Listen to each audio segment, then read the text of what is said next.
Núna komin nýjasti formaður Frjálslynda Íslands, Freyr Ólafsson. Komdu bless á sællendingi. Sælvertu gestur. Hvernig hefur það? Suðurland allt. Já, og Suðurland allt, nákvæmlega. Eru þú það ekki nú vel til Suðurlandsins? Já, það ótt að segja. Já. Herðu, en já, það nú að vera hjá ykkur eða ekki hjá Frjálslynda Íslands þessa dagana? Jú, það nú að taka. Já. Mér verður annarsamt sumar hjá okkur í Frjálsum. Hvort sem það hjá börnum, unglingum eða afreksmönnum. Já. Það alveg ekstra stórt sumar. Það náttúrulega ólympíuleikar í ágúst, svo við vitum, í Ríó og þangað til eru tvö ágætismót. Það Evrópumeistaramót í Amsterdam í júli og svo nýtt mót, smáþjóðameistaramót sem haldur verður á Möltu núna 11. júní. Þannig það nóg að gera hjá afreksmönnunum okkar. Já. Já, það má segja í frjálsum íþróttum hvernig þau standa í dag hérna á Íslandi. Við eigum alveg ótrúlega mikið afreksfólki í frjálsum núna í dag. Já, við eigum ágætis hóp af afreksmönnum. Það mjög skemmtileg blanda, getum við sagt, sem að fara á Evrópumeistaramóti. Það eru 5 sem eru að fara þangað.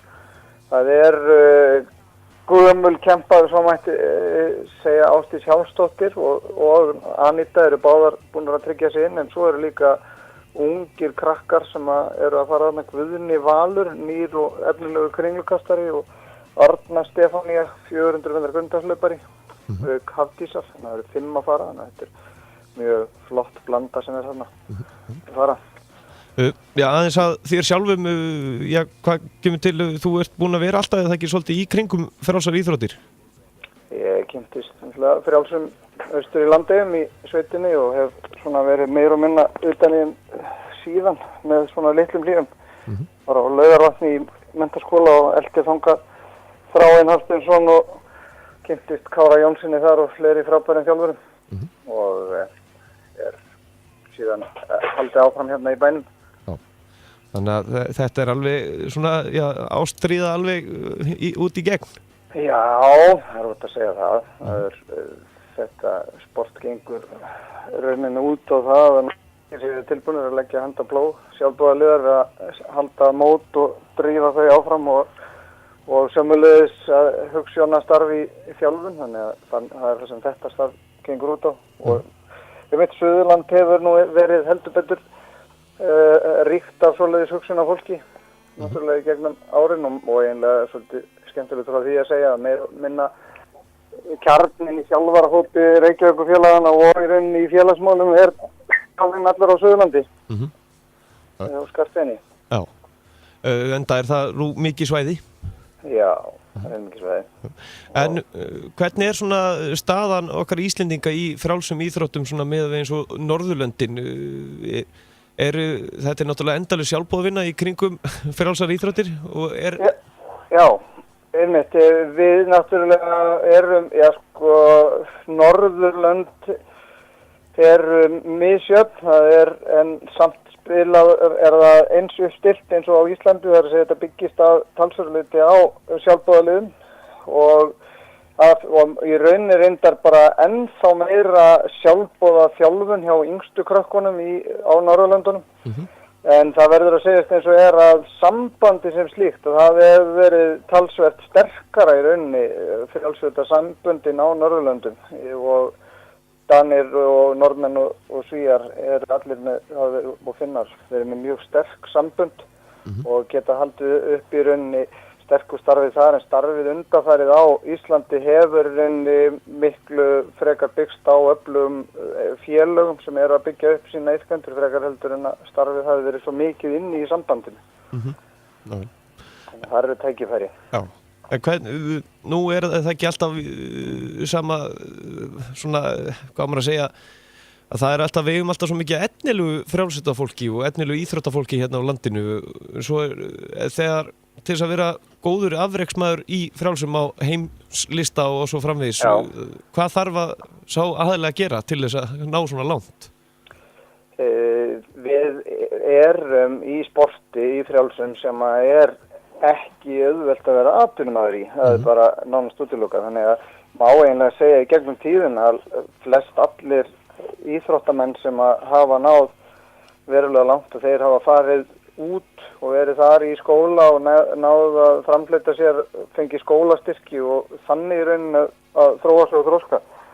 Því að í rauninni að þá verða næst bestur árangur þegar menn eru farin að síga í þrítugt, þannig að þeir sem eru að hætta og í kringum tvítugt þegar eru að klára menntaskóla, þeir ná ekki því besta út úr sér. Þannig að þeir sem að bæði áður fyrr og nú hafa eiginlega allir annarkvort farið í bandaríska háskóla eða farið til Norðurlanda og notið sín þar. Og það eru örfáar undantekningar frá þessu eins og reynda til dæmis með Ásdísi Hjálmsdóttur sem að nær í rauninni að samtvinna afskaplega vel sitt nám og sína íþrótt.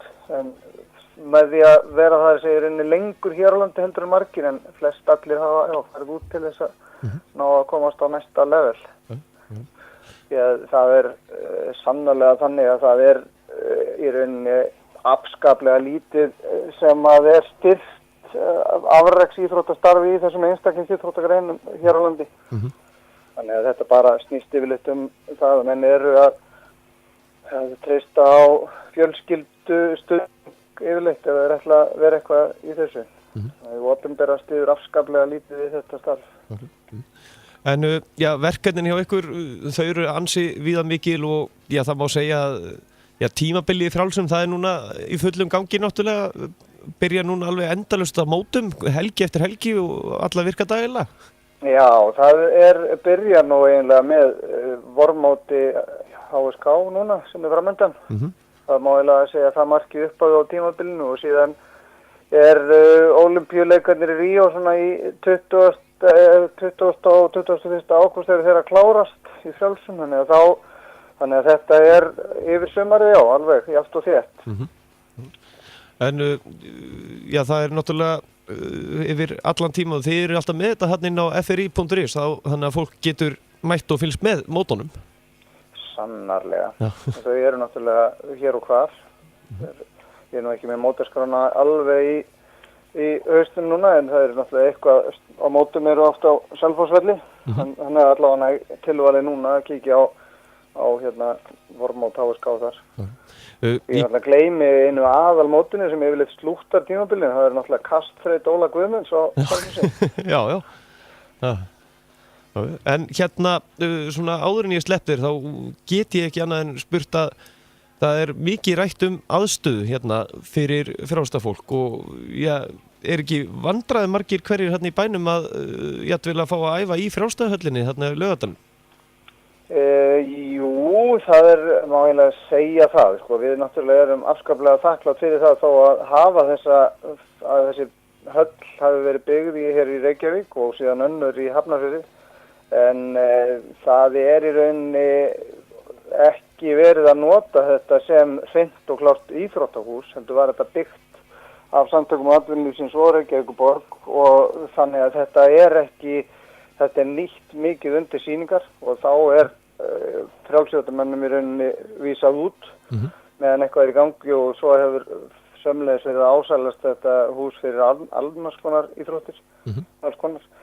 Og með það eru upplýsingar sem að ég hef séð þá er reyndar þessi rekstur hreinlega bara ekki að gera neitt sérstaklega mikið fyrir þetta frjálsíþróttahús, þannig að við viljum endilega sjá að menn reikni dæmi til enda og breyti þessu í það sem þetta á að vera. Þetta sé sannarlega íþróttahús. Okkur sýnist sem svo að það sé í rauninni ekkert eftir ef að tekið er einn slit sem að kemur vegna þessara sýninga sem við verðum að transporta inn og út á stórum tækjum og að þá í rauninni standi nett og ekki neitt eftir. Þannig að það sé bara, þetta er pólitísk ákvörðun sem að við þurfum endilega að sjá tekna að breyta þessu í sannarlega íþróttahús. Og það eru fleiri en þið í vandræðum náttúrulega með allir íþróttagreinar eins og Guðjón Valur fyrirliði handboltalandsliðsins er oft búin að koma inn á og þá til dæmis er Laugardalshöllin ekki löglegur handboltavöllur þess vegna? Nei, einmitt. Þannig að það er eitthvað sem það er svolítið sérstakt en það er ekkit sérstaklega auðvelt fyrir félög sem eru að æfa í Laugardalnum þannig að komast þar inn en náttúrulega fyrir utan frjálsar þessi gamla Laugardalsvöll en það er rétt hér. En já, hver svona mesta tilhlökkuð þín í sumari fyrir utan náttúrulega öll þessi frjálstamót? Það bara góða stundir á Suðurlandi, sko. Já. Það reynir að fara að þangað, þannig að það einu mesta tilhlökkuð, já. En annars það náttúrulega þessi frjálstamót vísvegar. Heiminn. Ert þú sjálfur að iðka frjálsar? Það er náttúrulega þannig að frjálsar eru íþrótt allra. Það þeir sem að ganga, hlaupa, stökkva eða kasta eru allir að iðka frjálsar, þannig að ég gerir það sannarlega. Já, það vantar ekki upp á hlaupin líka? Fyrir ekki. Sem að hlauparnir, þeir eru rauninni það ekki frjálsíþrótt að iðkendur? Þeir eru sannarlega, hlaup eru frjálsíþrótt, svo ég segi. Hlaup og ganga, stökkva og köst. Það er allt saman frjálsar. Freyr Ólafsson, þakka kærlega fyrir að gefa okkur tíma og já, gangi ykkur sem allra best í sumar.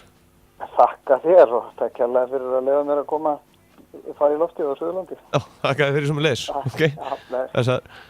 Já, eins og hann kom inn á Freyr Ólafsson, þá er framundan fullt af mótum og ef við rennum þétt í gegnum það, þá er til dæmis á morgun innanfélagsmót í Stangastökki og það hefst klukkan 6 og svo er einmitt innanfélagsmót í líka þarna núna á miðvikudaginn sem hefst klukkan 5, Kastvellinum Laugardal.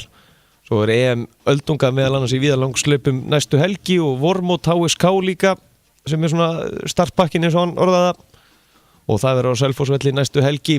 En nú það í bili, við ætlum að næsta fara yfir í torfæruna og á línuna verður þá Ívar Guðmundsson á Kölska sem að sigraði götubílaflokkin á Hellu þar síðustu helgi. En fyrst að þessum leikjum kvöldsins, Víkingur Ólafsvík er ennþá 2-0 yfir gegn IA og það eru 70 mínútur liðnar að þeim leik í Pepsideild karla.